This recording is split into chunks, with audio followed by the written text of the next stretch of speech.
জীবনে আমার ২টা সমস্যা। একটা হচ্ছে পড়তে গেলে জামা খুঁজে পাই না।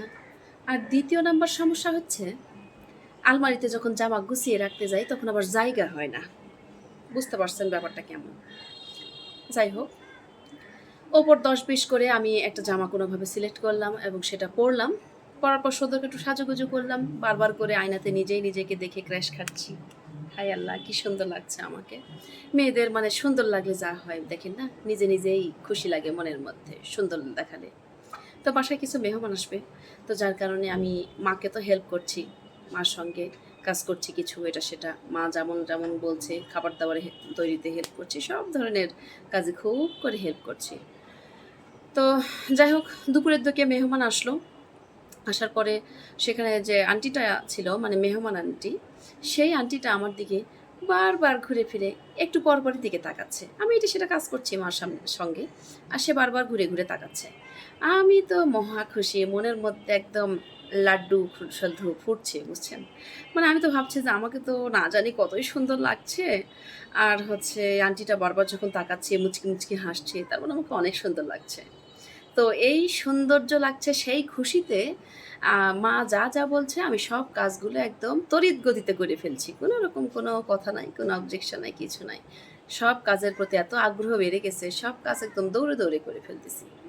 তো যাই হোক, দুপুরে খাওয়া-দাওয়ার পরে সন্ধ্যায় যখন আবার একটু নাস্তার সময় এলো, তখন মার সাথে আমি আবার নাস্তা রেডি করলাম, মাকে হেল্প করলাম।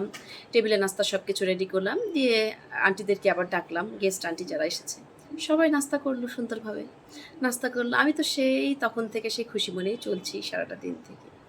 নাস্তা করার পর আন্টিরা যখন চলে যাবে বাসা থেকে বিদায় নিচ্ছে, তখন মার সঙ্গে আমিও গেলাম আন্টিদেরকে একটু বিদায় দেওয়ার জন্য গেটের কাছে। তো আন্টি গেটের কাছে যাওয়ার পরে বলতেছে কি, আমার মায়ের হাতে ৫০০ টাকা উঠিয়ে দিল। আমার মাকে ৫০০ টাকা ধরিয়ে দিল। ধরিয়ে দেওয়ার পর বলছে কি, "ভাবি, এমন মেয়েকে একটু দেখে শুনে রাখেন, হ্যাঁ? মানুষ তো বলা যায় না, অনেকে আবার বেশি টাকার লোভ দেখাইয়া নিয়ে যাবে, বুঝছেন? অন্য বাড়ির কাজে। তো এমন মেয়ে কাজের লোকজন তো পাওয়া যায় না। মেয়েটাকে দেখে আমার খুব ভালো লাগছে বা ভালো দায়িত্ব আছে। কত সুন্দর দেখছি যে নিজের ইচ্ছায় সব কাজগুলোই করতেছে বা আগ্রহ নিয়ে করছে কত সুন্দর। হাতের কাজও তো বেশ ভালোই। আবার দেখতে শুনতেও তো মাশাআল্লাহ ভালোই তো। তো মেয়েটাকে একটু সামলায় রাখেন, হ্যাঁ? আর এই ৳৫০০ দিলাম, এই টাকাটা মেয়েটাকে বকশিস হিসাবে দিন, হ্যাঁ? বলবেন যে হচ্ছে তো এই তোর যে আন্টিটা এসেছিল না তোকে গিফট হিসাবে দিয়েছে, হ্যাঁ? বললেন আমি ওকে বকশিস দিয়েছি খুশি হয়ে। কেমনটা লাগে চিন্তা করেন। আমি তো চিন্তায় পড়ে গেছি। কি আশ্চর্য কথা!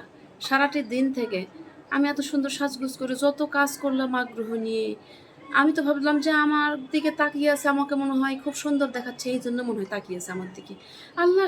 আন্টি বুঝতেই পারেনি যে আমি কাজের লোক না এবাড়ির মেয়ে। সে জানেই না। কি কথা আল্লাহ! মানুষের কি চিন্তা ভাবনা!